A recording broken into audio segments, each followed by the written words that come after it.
सबसे पहले Sonu sir optimum maths YouTube channel में आप लोगों का स्वागत है। आइए, हम पिछले क्लास में टाइम, स्पीड एंड डिस्टेंस के बारे में बेसिक चीज पढ़े थे।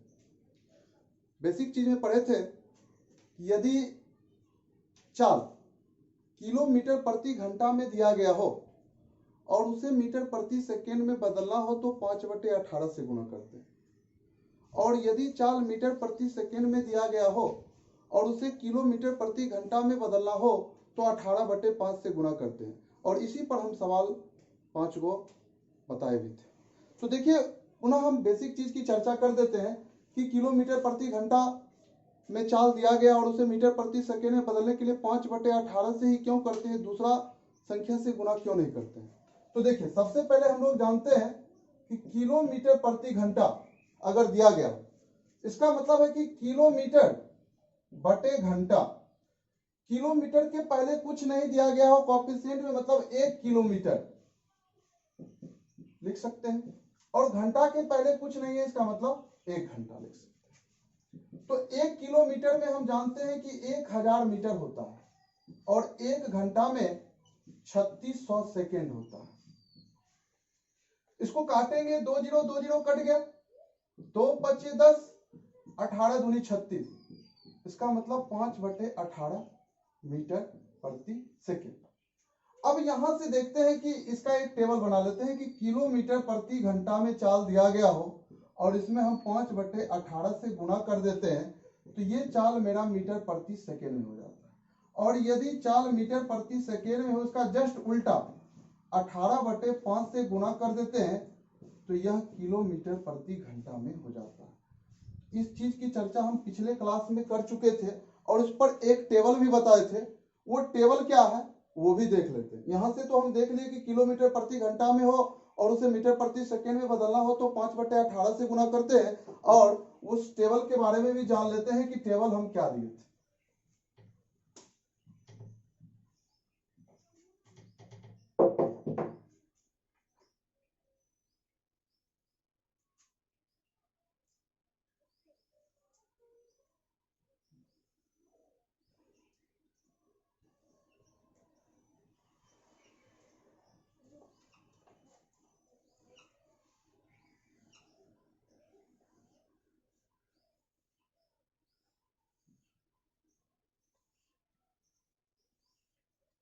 इधर लिख दीजिएगा मीटर प्रति सेकेंड और इधर किलोमीटर प्रति घंटा। इधर 2.5 मीटर प्रति सेकेंड, इधर 9 किलोमीटर प्रति घंटा होता है। 5 मीटर प्रति सेकेंड 18, क्योंकि 2.5 का 2 गुना 5 होता है तो 9 का 2 गुना 18 हो जाएगा। 7.5, तो 9 तिया 27, क्योंकि 2.5 का 3 गुना 7.5 होता है तो 9 का 3 गुना 27। 10, 9 चौक 36, 12.5 मीटर प्रति सेकेंड। 2.5 का 5 गुना है तो 9 5 45, 15 54, 17.5 63, 20।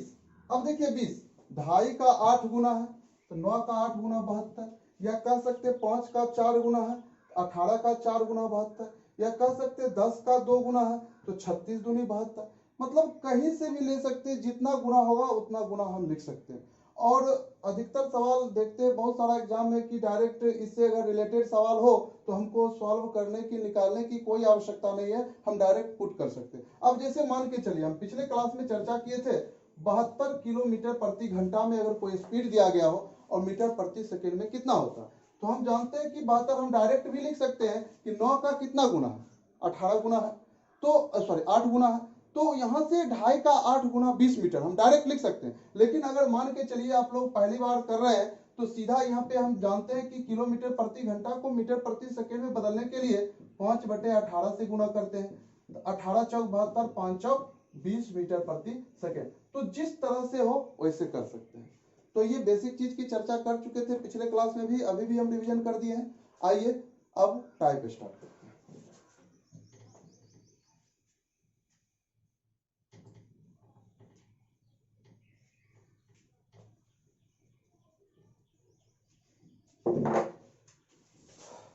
टाइप में आपका है कि एक व्यक्ति अपनी यात्रा का 5/8 भाग बस द्वारा तय करता है। तथा शेष 9 किलोमीटर की दूरी पैदल तय करता है, तो उसकी कुल यात्रा की दूरी ज्ञात करें। 5/8 भाग कुल दूरी का बस द्वारा तय करता है, तो बस द्वारा तय की गई दूरी 5/8 भाग। अभी हमको पता नहीं है कि कुल दूरी कितना है, तो बेसिक से अगर हम बनाएंगे, हम किसी भी सवाल को सबसे पहले बेसिक बताएंगे, उसके बाद सेकेंड मेथड बताएंगे। तो देखिएगा कि बेसिक से बताएंगे तो कुल दूरी मान लेते हैं x किलोमीटर, बस द्वारा तय की गई दूरी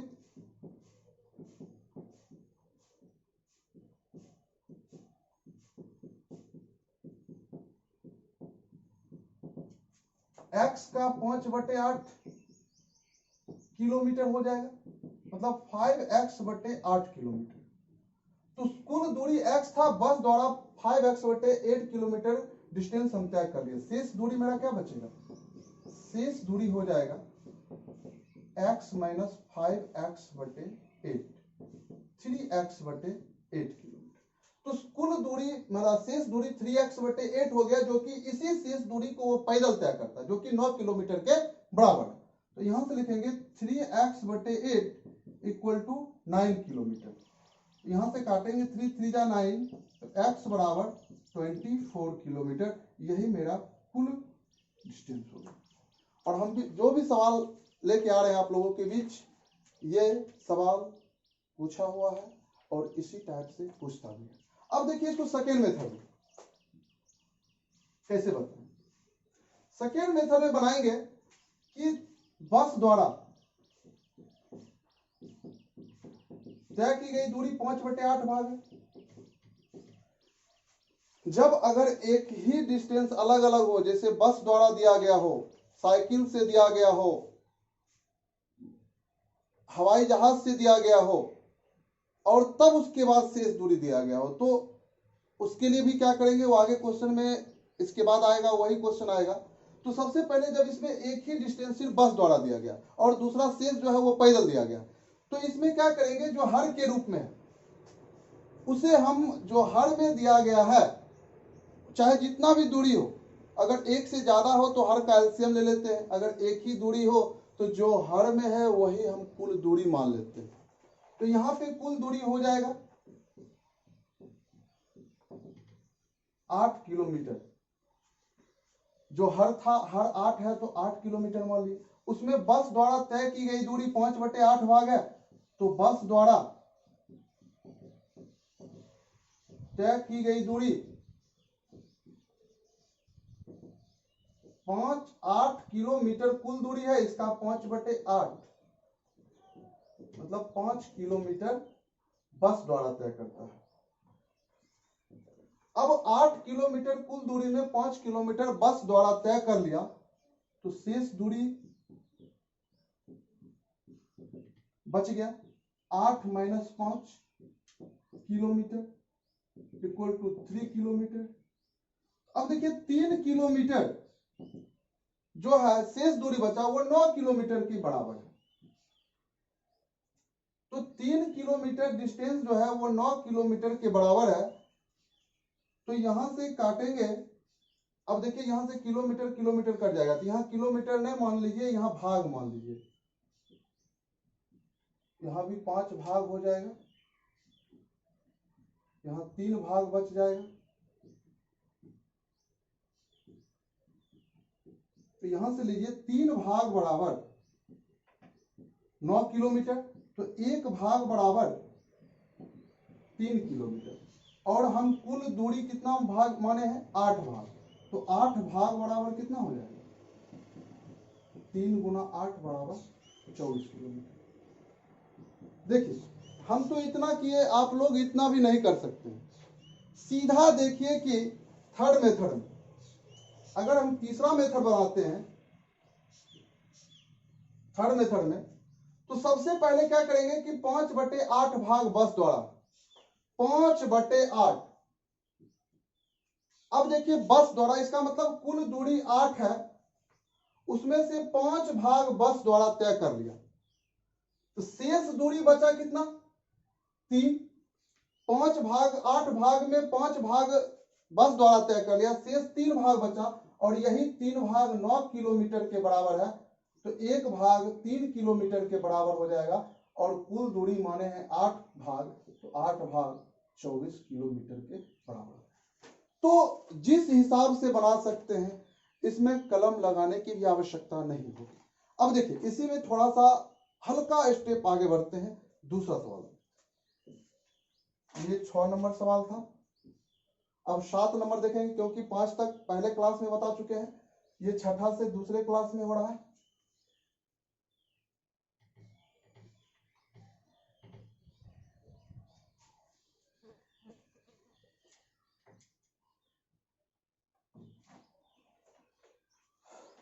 सात नंबर सवाल देखिएगा, कह एक व्यक्ति अपनी यात्रा का 7/20 भाग बस द्वारा, 9/16 भाग रेलगाड़ी द्वारा तथा शेष 35 किलोमीटर की दूरी पैदल तय करता है। तो देखिए 7/20 भाग है,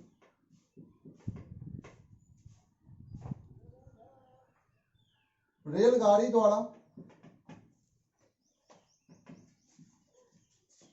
9/16 भाग है और शेष 35 किलोमीटर की दूरी पैदल तय करता है। तो देखिए यहां पर सबसे पहले क्या करेंगे कि रेलगाड़ी द्वारा 9/16 और शेष 35 किलोमीटर दूरी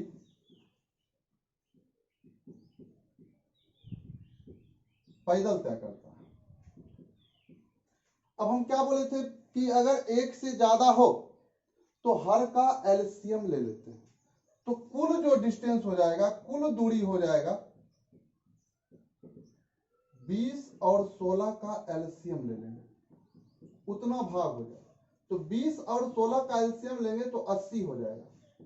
तो कुल दूरी मेरा कितना हो जाएगा 80 भाग हो जाएगा, क्योंकि हर में यहाँ पे 20 है और यहाँ पे हर में 16 है। तो इसीलिए 20 और 16 का चाहे 3 हो 4 दूरी हो, सबका हर का एलसीएम ले लेंगे। और वहां पे एक डिस्टेंस था इसीलिए जो था वही रहने दिए। तो 20 और 16 का एलसीएम 80 भाग हो गया। तो देखिए बस द्वारा तय दूरी क्या हो जाएगा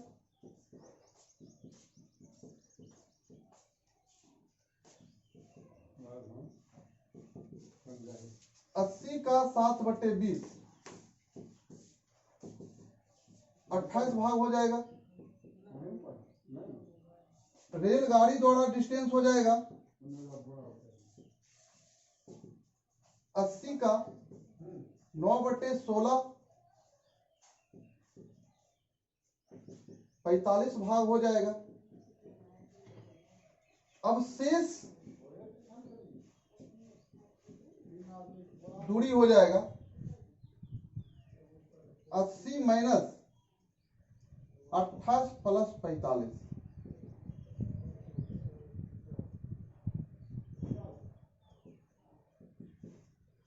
इतना भाग हो जाएगा, 7 भाग हो गया। और यही 7 भाग है जो 35 किलोमीटर के बराबर है। तो 7 भाग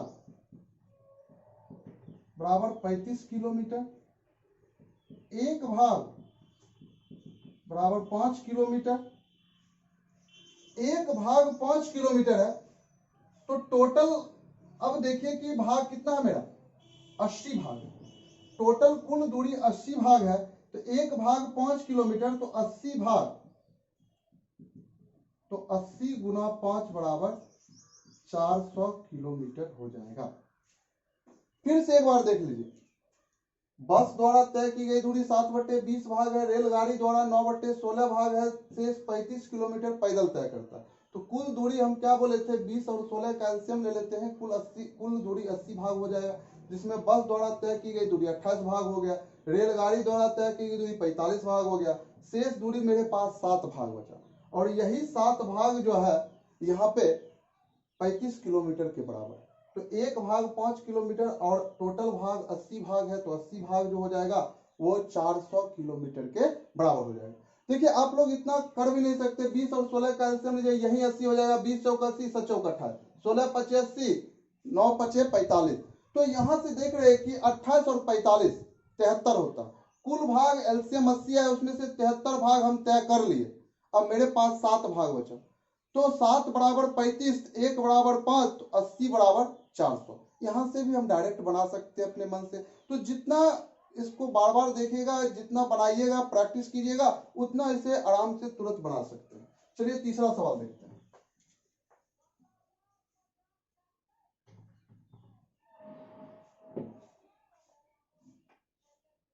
8 नंबर सवाल देखिए।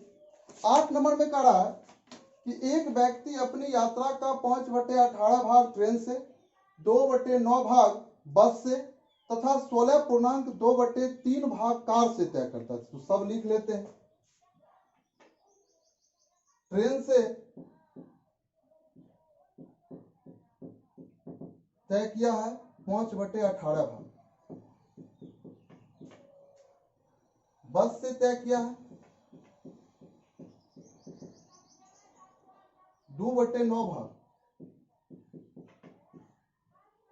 और कार से तय किया है 16.2/3%। अब देखिए यहाँ पे सब भाग तय कर रहा है और यहाँ पे प्रतिशत तय कर रहा है। तो 16.2/3% बराबर 1/6 होता है, क्योंकि इसको प्रतिशत में तोड़िएगा, 16 × 48 2 तोड़िएगा तो 50/3, प्रतिशत हटाइएगा 100 से, तो वो आगे प्रतिशत में हम जब पढ़ाएंगे तो यहाँ पे देख लीजिए ये 1/6 भाग। तो अब देखिए कि टोटल हम क्या बोले, सबका कुल दूरी अगर निकालना हो,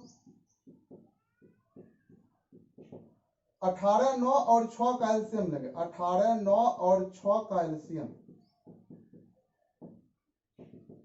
तो टोटल हो जाएगा 18 भाग। अब देखिए 18 भाग ट्रेन से कितना हो जाएगा, 18 का 5/18, तो ट्रेन से तय दूरी हम तो लिख देते हैं, लेकिन आप लोग डायरेक्ट भी कर सकते हैं।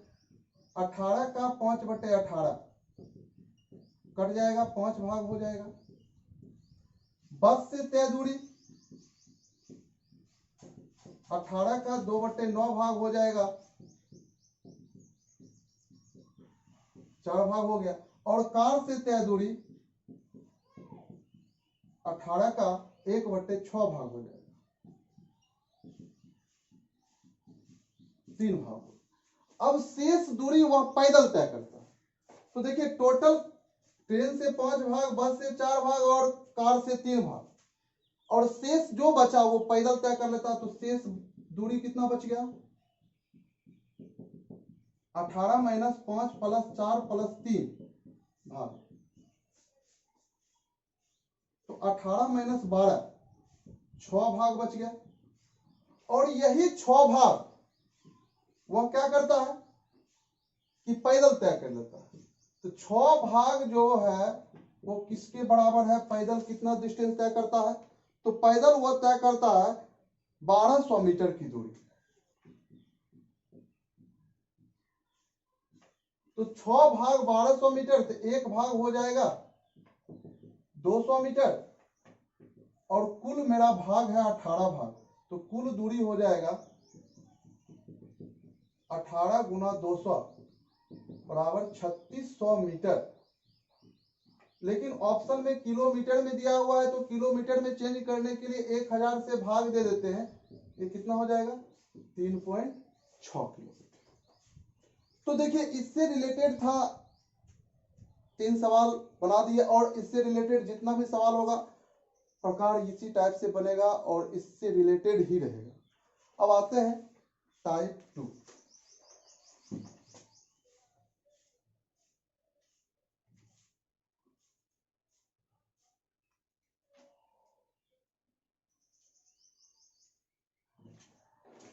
टाइप 2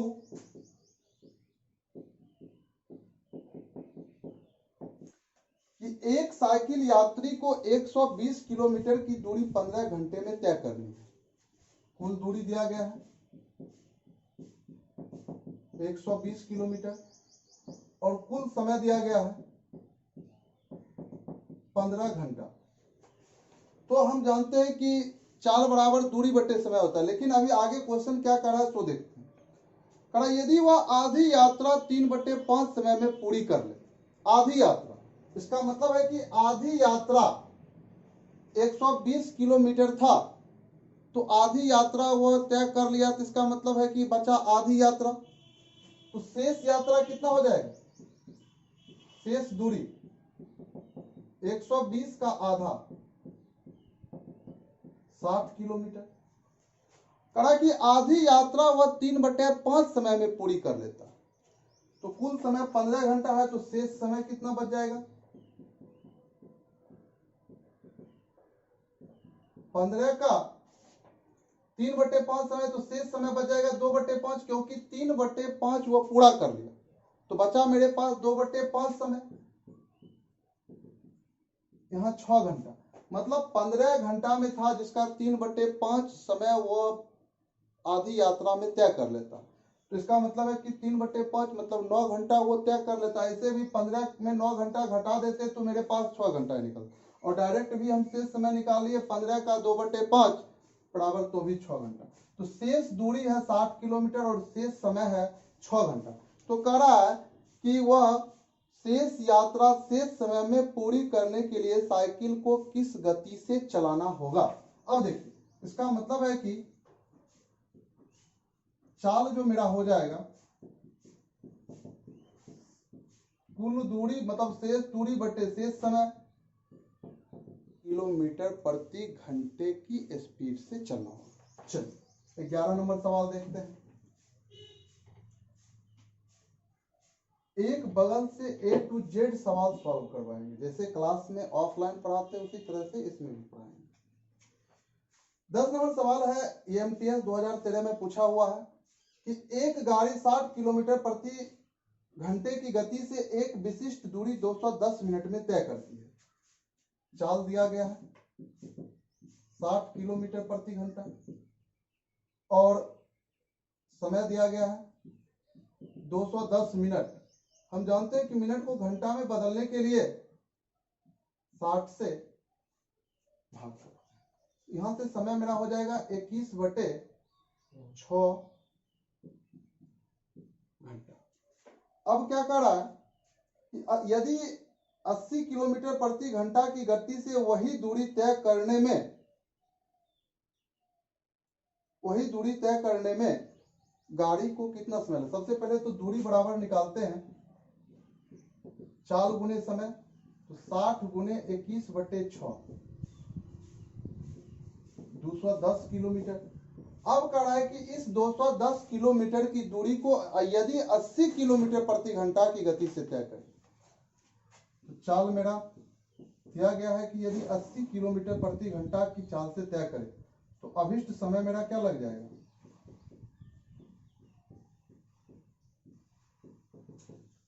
जानते हैं दूरी बटे चाल होता है 21/8 घंटा, 8 दूनी 16, 2.5/8 घंटा। चलिए 12 नंबर सवाल देख लेते हैं। सॉरी, ये 9 के बाद ये 10 नंबर सवाल था। अब 11 नंबर सवाल देखते हैं।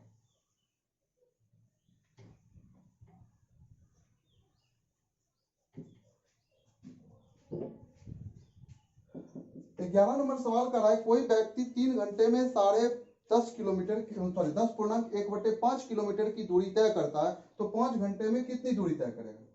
तो 3 घंटे में 10.1/5 किलोमीटर की दूरी तय करता है, तो 1 घंटे में कितना हो जाएगा, 10×5=50, 51/3 किलोमीटर की दूरी हो जाएगा। तो कह रहा है कि 5 घंटे में कितनी दूरी तय करेगा, तो 5 घंटे में 51/3 गुना 5, 51/5, और यह 3 घंटे में 51/5 किलोमीटर, 1 घंटे में 51/5 गुना 3 हो जाएगा, इसलिए 5 घंटे में 51/5 गुना 3 गुना 5, 5 कट जाएगा, यहाँ क्या बचेगा 17 किलोमीटर की दूरी। अब आइए 12 नंबर सवाल देखते हैं। 12 नंबर सवाल कर रहा है कि एक कार ने 400 किलोमीटर की यात्रा 12.5 घंटे में पूरी की। पहली 3/4 यात्रा 30 किलोमीटर प्रति घंटा की चाल से तय की। शेष यात्रा के लिए कार की गति की गणना कीजिए। चलिए